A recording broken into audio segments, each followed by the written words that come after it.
Everyone heard the sirens before they saw the truth, but none of them knew the lie that started it all. It began at 2:17 in the morning. My security cameras caught them first, two shadows moving across the fence line, black vests, tactical posture like they were breaching a compound. Seconds later, a third figure followed, towel slung over one shoulder, red swim trunks, his phone glowing like a beacon in the dark. The HOA president's son, Chad Brown. That was the night he called 911 on me, accused me of attacking him, of trapping him with an illegal lock on my pool gate. And as the sirens closed in, as neighbors leaned out from behind their blinds, I remember thinking, this was never about safety. This was about power. But the story didn't start at my back gate. It started weeks earlier inside my own home. My son Marcus had come back from school looking like a ship battered in a storm. Shoulders slumped, backpack dropped with a thud, his silence heavier than any words. I watched him from the kitchen, trimming the basil I kept by the window. The smell of anise and pepper filled the air, but his face was empty, locked tight. I asked, "Everything okay, son?" He shrugged, the universal teenage sign for everything is wrong, but I don't want to say it. That night I heard his phone buzzing like a hive. He appeared in the doorway of my office, a silhouette against the hall light, holding that phone like it was venomous. "Dad, can I show you something?" On the screen, messages from Chad Brown, the captain of the swim team, local royalty, HOA Karen's golden boy. He wanted my pool gate code. He wanted access after hours. My son's replies were polite refusals. "It's not mine to give. My dad just put in a new lock." The pressure escalated. "Be a real one, slide the code, don't be a loser." Then came the screenshots. Chad had posted their private exchange to a group chat. Laughter, mockery, and finally the meme. Marcus's face pasted on a child hiding behind a mother's skirt. Chad as the mother. Caption, "Don't worry, Marcus. Mommy will protect you from the cool kids." It was cruel, designed for one purpose, to break my son's spirit. Marcus's eyes searched my face for anger, for disappointment. I took a slow breath, steady. "I'm an engineer. I don't react. I analyze." I told him, "This is not about you. This is about him. He thinks bullying opens every door. You said no, that's all he needs to hear." Relief softened his shoulders, if only for a moment. But I knew it wasn't over. Boys like Chad never stop at words. At school the next day, the game continued. Shoulder bumps in the hallway, demands whispered with a smirk. "Pool code, Marcus, don't be weird." Coaches stepped in, teachers kept quiet records, but I could feel it pressing closer. And I knew the next move wouldn't come through a phone screen, it would come at my gate. So I built a system. A lock I designed myself, rated to withstand thousands of pounds of pressure, every failed attempt logged, every tamper recorded. Cameras with night vision, sensors that whispered truth into my phone at all hours. My fortress, my responsibility. That's when Karen Brown appeared. HOA president, crisp linen pants, silk blouse, smile polished like a campaign photo, but colder than the steel in my lock. She stood just beyond the property line, Chad smirking behind her. "Quite the fortress you're building there, Henry," she said. "It's safe," I replied. Chad scoffed, "It's ugly." Neighbor Joey, plaid socks mismatched, leaned on a trowel from his garden. "Looks fine to me, better than my brother-in-law's haircut." Karen's smile didn't falter, but her tone carried blades. "We all must maintain standards, Henry. This lock of yours, it looks rather industrial, unwelcoming." "It keeps my son safe," I said simply. "That's what matters to me." But she wasn't talking about safety. She was talking about control. Her parting words chilled me more than the evening air. "My committee may schedule a community-wide inspection. We might have our people come by." Her people. That night I sat in the dark watching the live feed from my cameras. Engineers don't hope for the best, we prepare for the worst. Motion alert. Two figures at the fence, vests reading HOA compliance in cheap iron-on letters. My log filled with failed codes, tamper alert. Then a third figure appeared, Chad. And as I watched them test my defenses, whisper into radios, pry at what I had built, I realized. Karen hadn't been bluffing.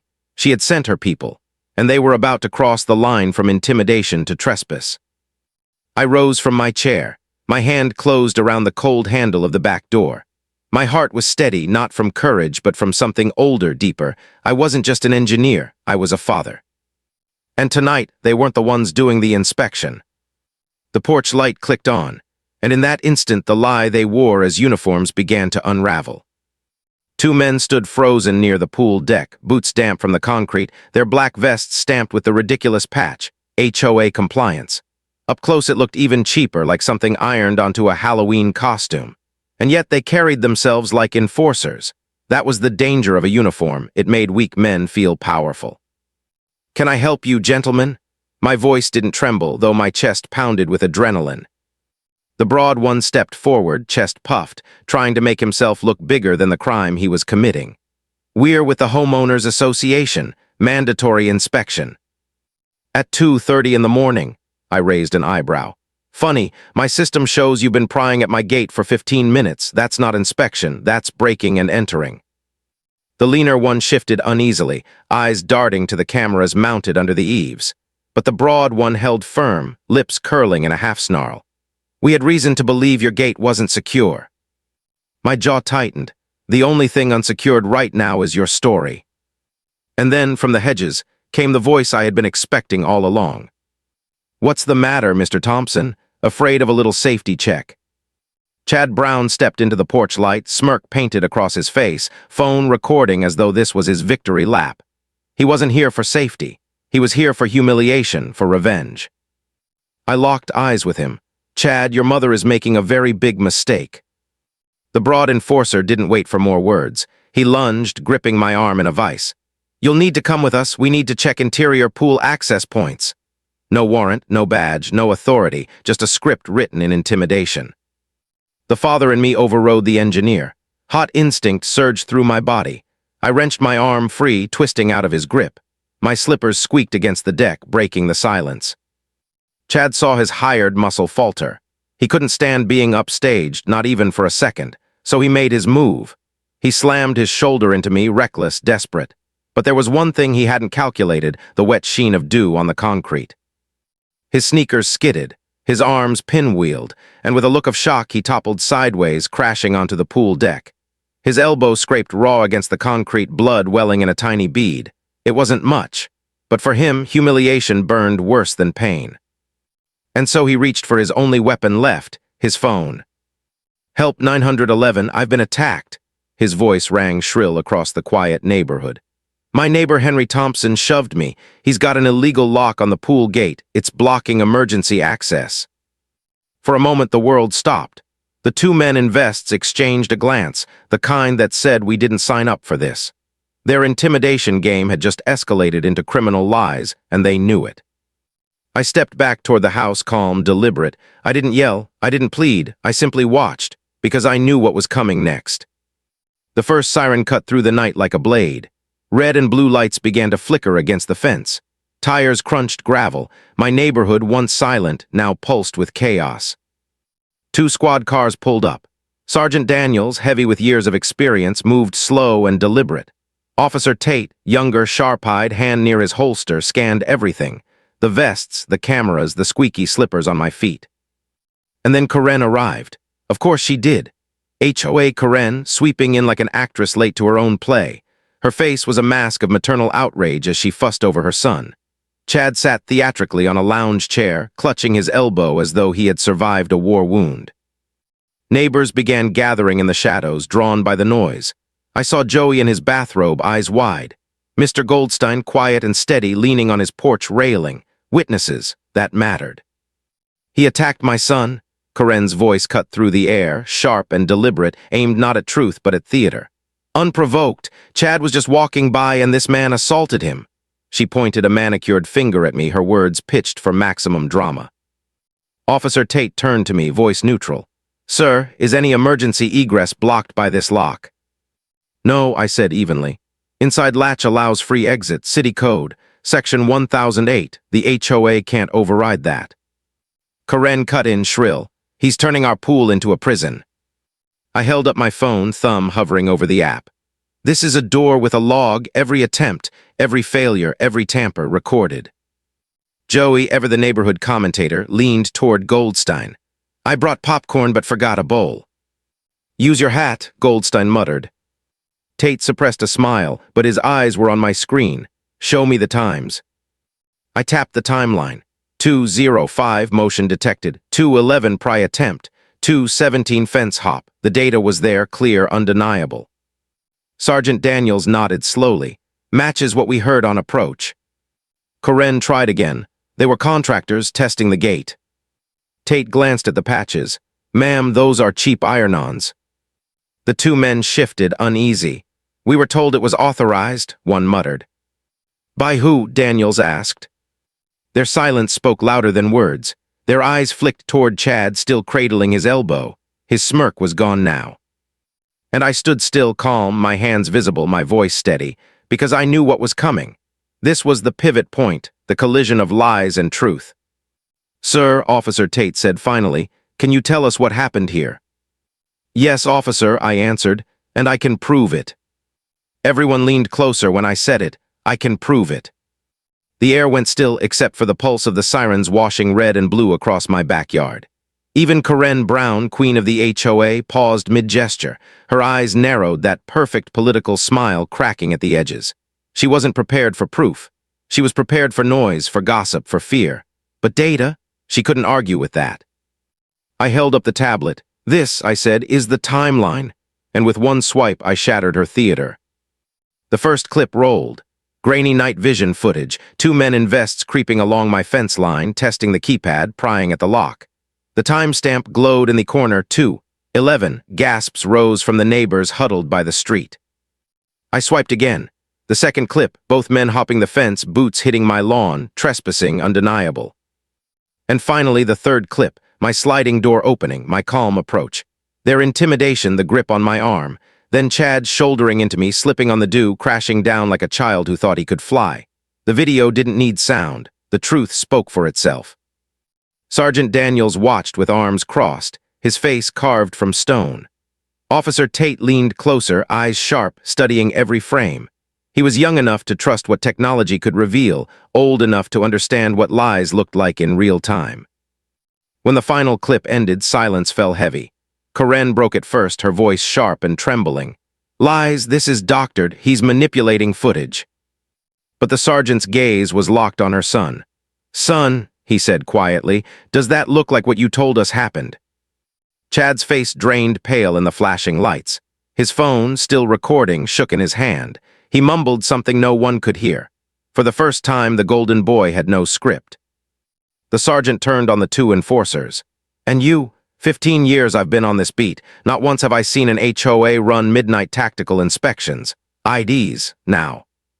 The two men faltered, their tough postures melted into excuses. We were told it was authorized. By who? Daniels asked again.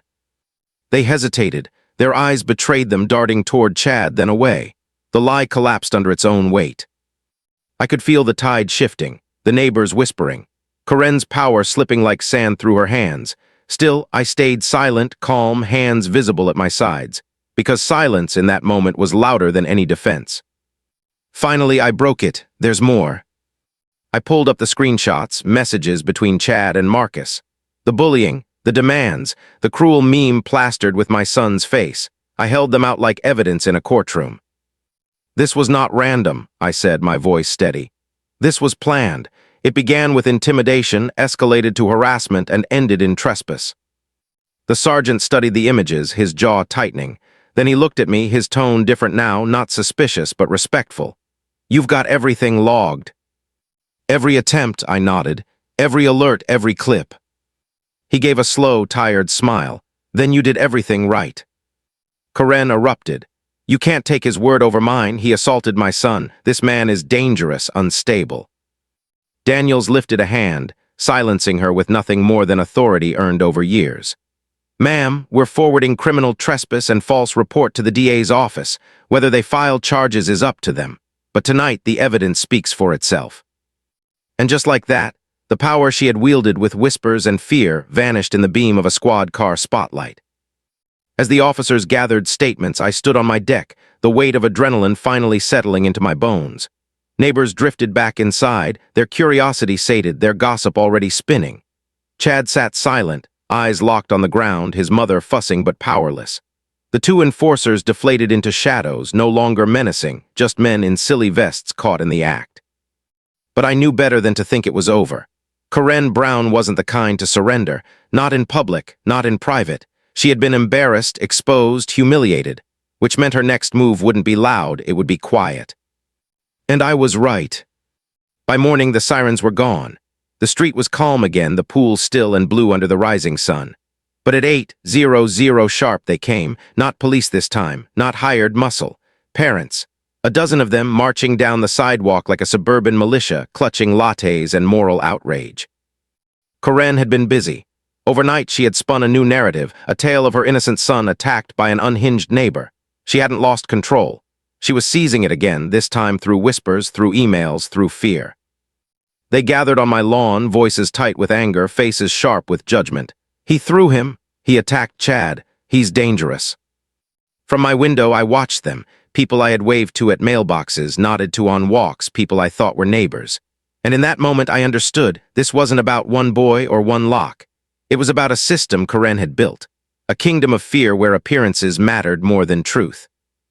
I could have gone out there, argued point by point, pleaded my case like a man defending his honor. But I am not a man who argues with mobs. I am an engineer. When the flood rises, you don't fight with buckets, you build a spillway.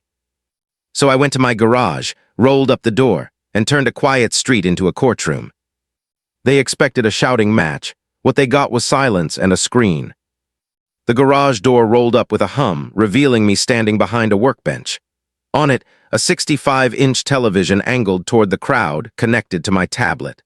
The parents shifted, their indignation momentarily paused, curiosity overtaking outrage. One father stepped forward, fists clenched. "My kid said you threw Chad." His voice cracked like a whip. I tapped play.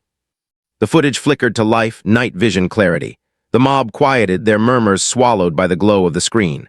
First clip, the men testing the lock, prying, failing, gasps. Second clip, them climbing the fence, trespassing, whispers. Then the finale, Chad charging, shoving, slipping, crashing onto the concrete. I let it loop.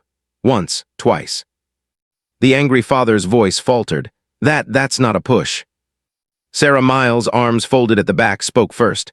"That's Chad slipping." Her voice was steady, calm, but it carried weight. Another mother pointed at the screen. "Those men grabbed him." She was shaking her head, as though the truth burned away fog she hadn't realized was there. I swiped, showing the cruel meme. My son's face mocked, ridiculed. Gasps rippled again, sharp and pained. That's cruel," someone whispered. The mob shifted. The righteous fury began to collapse into something else, guilt, shame, realization. Mr. Goldstein, always steady, unfolded 2 camp chairs by my driveway. "For apologies," he said dryly. Joey shuffled up with a mixing bowl full of dry cereal. "Popcorn was a lie," he muttered. "Corn adjacent." A few parents actually laughed. I felt the knot in my chest loosen. The spillway worked. I ended the loop and pulled up the gate logs. Time, method, result, no commentary, just data. "No names," I told them softly, "just facts." One mother nodded. "Facts are enough." The crowd softened. They began to peel away in pairs, their anger disarmed, replaced by quiet apologies. "Thank you. Sorry. We didn't know." Sarah lingered, her gaze steady. "If the board won't handle this, the school can. We'll write a report. You won't stand alone." By the time the street was empty again, the weight on my chest had lifted, but not completely, because one thing was clear. Karen Brown had not been in that mob. She had sent them, and the general never marches with her army. My phone buzzed. A new email. Subject line, official notice of HOA violation. I opened it. $500 fine for unapproved structural modification to a perimeter fence. The lock. A minute later, another email. $500 fine for unauthorized surveillance equipment visible from community property. The cameras. By the next morning, envelopes arrived. White, official, menacing, each containing new fines. The LED deck lights, now non-compliant landscape illumination. My lock, an unauthorized electronic access control device. The fines stacked higher and higher, $500 each. It wasn't muscle anymore. It wasn't mob anger. It was bureaucracy, paper weapons sharpened into spears. I called the HOA management company. After minutes of tin whistle hold music, a voice answered. "Kelsey Community Services, how may I assist?" I asked for the bylaw section authorizing fines over $250. The board minutes approving mine. Typing silence. Then, "Sir, I don't see a vote." "Then I'll need copies of any contract authorizing Suburban Oversight Solutions, LLC, I pressed. And their W-9. More silence. We don't keep vendor W-9s in this portal. You'll have to submit a records request. I'll send it in 1 minute, I said firmly. Please log this call, note the date. Neighbor Joey's voice drifted over the fence. Ask for page numbers. Page numbers for what? The rep asked, weary. The rules, I said. Cite the exact ones. Pages shuffled. Section 7, Paragraph 3, Fencing. Paragraph 4 references aesthetics, no clause about electronic devices. Thank you, add that to the file. The rep sighed, logged. I hung up, but the hold music still played in my head. Most people would have written the checks. That was Karen's weapon, fear, confusion, exhaustion, death by 1,000 paper cuts. But I am not most people. I am an engineer. Systems have flaws. And Karen's process, fueled by rage, was sloppy. So I gathered proof. Every notice logged in a spreadsheet, date received, alleged violation, bylaw cited, amount fined. I printed the 100-page HOA handbook highlighting every clause. I read it cover to cover. Every flaw, every overreach circled in red. While I built my defense, Karen launched her next strike. A community-wide email, smooth and corporate. She expressed deep regret over the unfortunate incident at my home. She spoke of the importance of safety for all residents. Then the lie. She claimed the 2 men in vests were third-party security contractors hired by the board for a late-night perimeter audit. She tried to wrap trespass in legitimacy, to launder intimidation into policy. I read it 3 times. My first reaction was anger, the audacity of it. My second, a slow, careful smile. Because she'd made a mistake. She'd given them a title, contractors. Contractors don't work for free. Contractors submit invoices. Contractors get paid. And payments leave trails. She thought the email was a shield, but to me it was a thread, and I was going to pull until the whole web collapsed. The truth hides in numbers, always. And I knew if Karen had called those trespassers contractors, then somewhere there was a paper trail. Not words, not gossip, numbers, and numbers don't lie. My search began not at a computer, but in a garden. Mr. Goldstein was hunched over a bed of petunias, dirt on his gloves, sweat glistening on his forehead. He'd lived here longer than anyone, a retired accountant who now spent his days battling aphids instead of spreadsheets. But he knew everything about this neighborhood, every contract, every grudge. Security contractors? He barked a laugh when I told him. Henry, the only security contract we have is ADT for the clubhouse alarm, and Stan, 70 years old, sits at the gate waving at cars, that's it. No patrol, I pressed. He shook his head. Karen made that up out of thin air. It confirmed my suspicion, but suspicion wasn't enough. I needed proof. At the front gate, I found Stan in his booth, sipping from a dented thermos, crossword open. Morning, Stan. He squinted at me. 7 down fancy fence, starts with P. Palisade, I answered. He grinned, knew you'd know what brings you. I need last week's overnight log. Stan flipped through his clipboard. After 10 p.m., just pizza, Amazon, and 1 white SUV tailgated a resident. Which resident? Initials KB, he said, tapping the line. Told her to stop letting cars ride her bumper, wrote the plate partial, 4ZN, reported it too. He looked up, brow furrowed. Everything all right, Henry. Getting there, I said. Mind if I snap a photo? He straightened his cap. Make me look professional. I clicked the picture, time-stamped it, and dropped it into my evidence folder. On the way out, Stan called after me. Thanks for Palisade, and hey, if anyone asks, I prefer Sentinel to Guard, sounds taller. I smiled. Even in a war, humor mattered. But I knew the real answers lay deeper. Invoices, bank statements, records, and those were locked in the board's files. I needed someone on the inside. I thought of the last meeting, Arthur Fleming, a board member who always looked uncomfortable when Karen spoke, who abstained from votes rather than challenge her. He was timid but not loyal, fearful but not blind. So I sent him a message. Arthur, I'd like to talk about recent HOA expenditures. Coffee, off the record. He agreed. The cafe was 5 miles outside Oak Creek. Neutral ground. He arrived jittery, glancing over his shoulder like we were in a spy film. He ordered decaf tea and stirred it for 5 minutes straight, the spoon clinking against the porcelain with nervous rhythm. I don't like what she's doing, Henry, he whispered finally. She doesn't consult us, just declares, says she has executive authority. We're all too intimidated to challenge her. I leaned closer. Arthur, she lied, told the entire community the board approved contractors. Did you? His face paled. No, we never voted on security, not once. Then I need the latest invoices, I said, steady but firm. Bank statements, something that shows where the money's going. He froze. I could see the war in his eyes, the fear of crossing her against the quiet disgust he'd carried for too long. He stirred his tea again, faster now.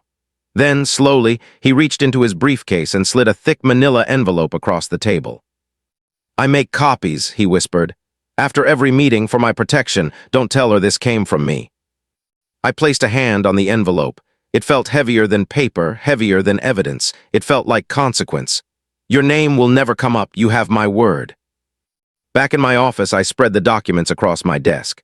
Invoices, receipts, bank statements. At first, just the usual landscaping, pool, chemicals, insurance. My eyes burned from scanning line after line. 2 hours, nothing, doubt crept in. Maybe she'd been clever than I thought. Maybe she'd paid in cash. But then I saw it. A recurring payment every month, not like the others. $5,000 to an entity I'd never heard of. Suburban Oversight Solutions, LLC. Description, Community Standards Consulting. My pulse quickened. I pulled up the state's corporate commission website, typed the name, hit enter. The result came instantly. The LLC was active, formed 2.5 months ago, and the registered agent. Not Karen Brown. Karen Miller. Her maiden name. I sat back in my chair, staring at the screen. Of course. She had formed a shell company under her old name, funneling HOA money into it, our dues, our checks, paying herself $5,000 a month under the guise of consulting. I printed the corporate filing, the invoices, the bank statements. I placed them neatly beside my video clips, the screenshots of Chad's bullying, the access logs from my smart lock. The case was no longer circumstantial, it was airtight. And now, the only thing left was to present it. The special HOA meeting was called for the following week. Karen thought she'd own the room, as always, but this time she didn't know what I was carrying. She didn't know the paper trail was about to become her undoing. The gavel tapped, but the sound didn't command the room anymore. Karen Brown sat at the head of the long, folding table, flanked by her loyal board members, wearing the smile of a queen surveying her court. She believed this night would end like every other, her voice carrying weight, her rules left unchallenged. She didn't know she was already standing on the trapdoor. The foyer hummed with neighbors packed shoulder to shoulder. The smell of lemonade sweating in plastic pitchers mixed with nervous whispers. Programs curled on tables that read welcome, neighbors in cheery fonts. But no one here looked cheery. They were tense, hungry for answers. Karen spotted me as I entered and glided across the floor, her smile sharpened to a knife's edge. "Henry," she said sweetly, "defamation is a serious thing." I met her gaze. Facts aren't defamation. Her smile twitched, but she didn't reply. Not to me, not yet. Mr. Goldstein pressed a neat stack of papers into my hand. "For luck," he said. "Used this paper clip in '98 arguing about sprinkler fees. Worked then, works now." Joey bustled in with a canvas bag slung over his shoulder. "Backup HDMI extension cord pretzels," he rattled off. He pulled out the pretzels proudly. "Exhibit Carb A." Even in a storm, there's humor. It kept me steady. Arthur Fleming slipped to my side, pale but resolute. "I have copies of the check images," he whispered. "The bank sent them this morning." "Keep the originals," I told him. "Your safety comes first." His nod was small but braver than I'd ever seen him. The gavel banged again. Karen cleared her throat. "Order!" Her voice was crisp, commanding. The room hushed. The meeting began with procedural monotony, minutes approved, landscaping discussed, but everyone's eyes kept sliding to me. They knew why they were really here. When my turn came, Karen's tone turned dismissive. "Mr. Thompson has some thoughts on our new security initiatives." She waved a hand like I was nothing more than a cranky neighbor with too much time on his hands. But I didn't respond to her bait. I walked calmly to the projector, hooked up my laptop, and faced the room. "I'm not here to share thoughts," I said clearly. "I'm here to share facts." The first clip hit the screen. Gasps, murmurs, two men in vests trespassing at 2 a.m. prying at my gate. Chad shoving, slipping, falling. The video looped twice, no commentary needed. The truth glowed 20 feet wide, undeniable. Parents shifted uncomfortably. Some covered their mouths. The lies they'd been fed didn't hold up against pixels and timestamps. Next came the screenshots, Chad's messages to Marcus demanding the code, mocking him, the cruel meme. Murmurs turned into low outrage. Parents whispered to each other, "That's my kid's classmate. He did that to your boy." Karen stood abruptly. Out of order, this is a personal vendetta." Her voice cracked, no longer smooth, tinged with panic. I ignored her, swiped to the invoices. Suburban Oversight Solutions, LLC, $5,000. Community Standards Consulting. Then the bank statements, HOA checks clearing to that very LLC. The room grew louder. Confusion, anger, people leaning forward in their chairs. I turned back to them. "I'm sure you're wondering who these highly paid consultants are." My voice carried steady. So was I. One final click. The corporate filing filled the screen. The registered agent's name highlighted in yellow. "Karen Miller," I read aloud. The silence cracked like glass. A wave of murmurs surged through the room. Faces turned, shock, fury, realization. Karen's maiden name exposed. "She created a shell company under her maiden name," I said. "She's been billing us, her own neighbors, $5,000 a month to hire thugs to trespass on my property, to intimidate my son." The room exploded. Shouts, anger, demands. Karen's voice shrieked above it all, desperate, but her words drowned under the storm she'd created. She slammed her gavel against the table, but no one cared. Her authority evaporated in the raw heat of betrayal. And then the quiet voice of Arthur Fleming rose above the chaos, trembling but clear. "I move," he said, "that we immediately void all fines levied against Henry Thompson." "Seconded," someone shouted. A unanimous chorus of ayes roared like thunder. Sarah Miles stood, her voice strong. "I move we terminate all contracts with Suburban Oversight Solutions." The roar grew louder. Mr. Goldstein rose, arms crossed. "I move we launch a full independent forensic audit of HOA finances during Karen Brown's presidency." The crowd erupted in approval, their frustration finally given a channel. Karen pounded her gavel, but her voice was lost in the fury. Her reign wasn't ending with dignity. It was ending here in fire and noise, consumed by her own lies. I stood still watching, not triumphant but steady. Proof had spoken louder than power. And as Karen Brown sat pale and shaking in the chair she once commanded, I knew the fight was over. Or so I thought.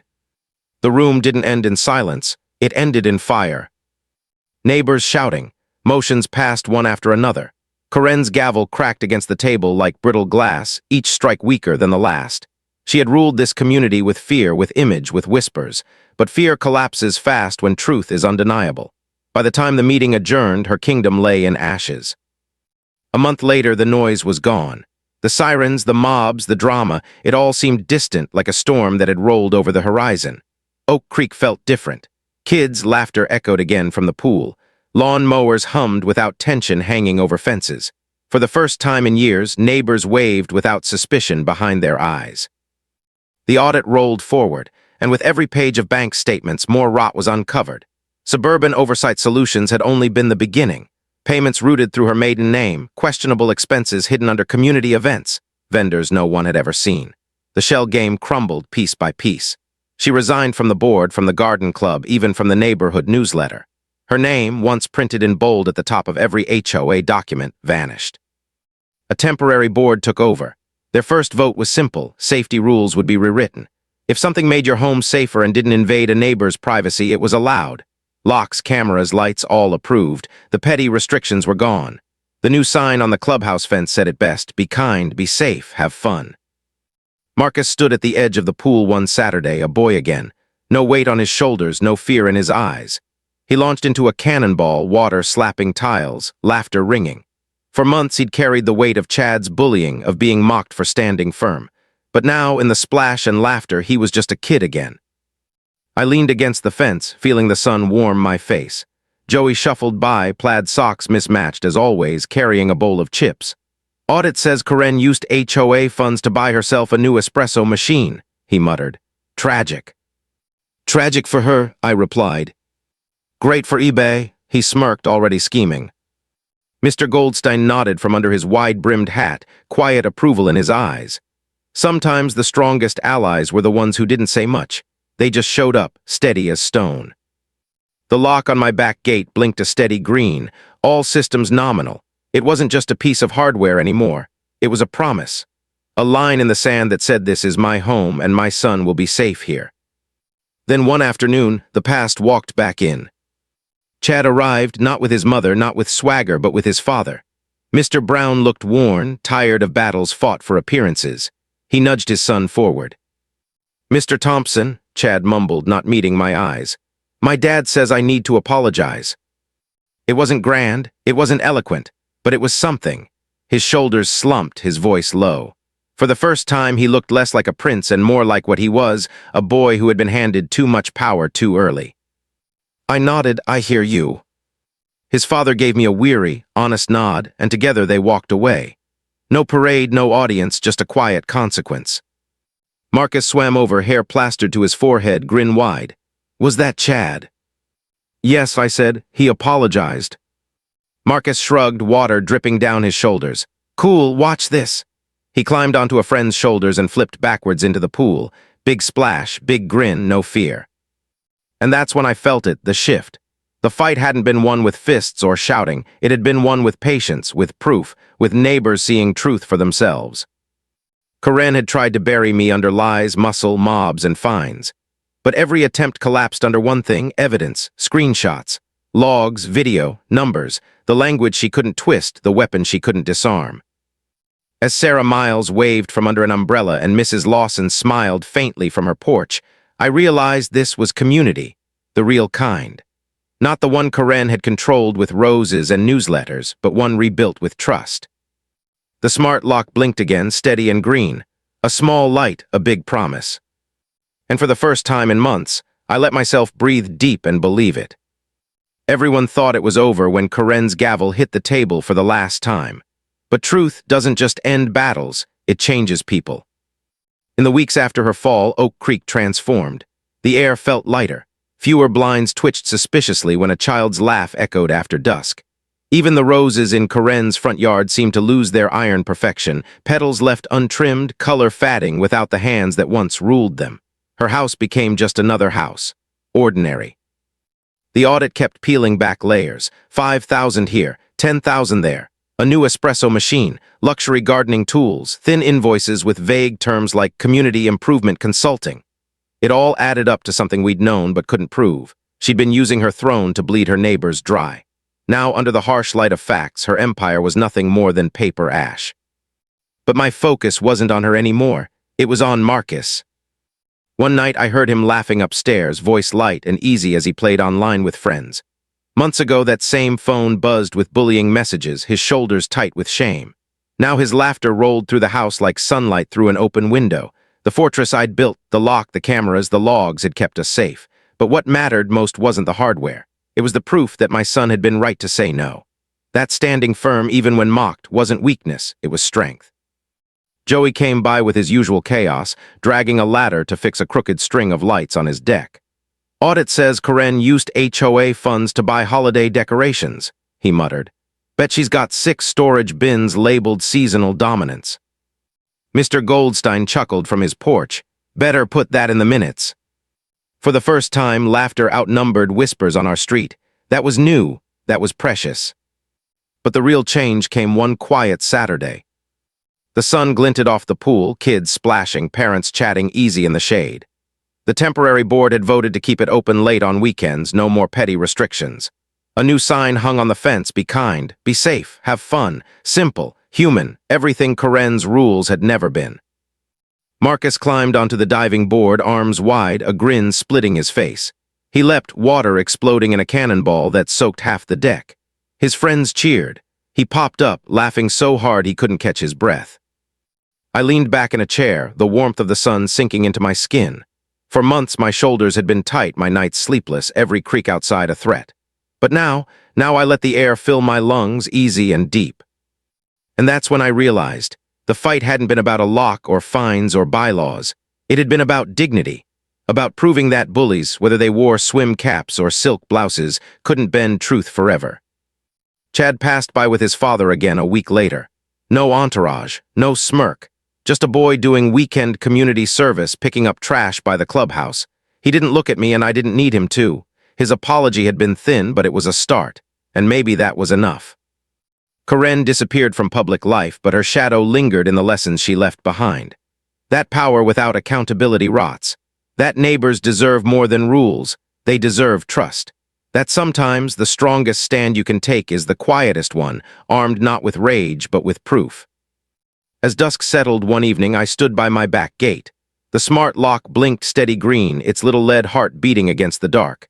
I ran my hand over its smooth casing, the housing I had designed myself. A system, simple but strong. A boundary, firm but fair. Behind me, Marcus called out, "Dad, watch this one." He launched from the board, arms outstretched, a flip that ended in a perfect splash. His friends howled with laughter. He bobbed up, grinning, fearless. I smiled, not at the lock, not at the fence, but at him. My son, safe, strong, free. The fight hadn't been won with fists. It hadn't been won with anger. It had been won with patience, with evidence, with a community that, when shown the truth, chose it. And as the night closed in, the pool lights shimmering like stars in the water, I understood something I'd always known but never said out loud. Dignity doesn't come from titles, or rules, or roses. It comes from standing firm, protecting what matters, and letting the truth do the rest. You've heard this confession, now wait until you hear the next one.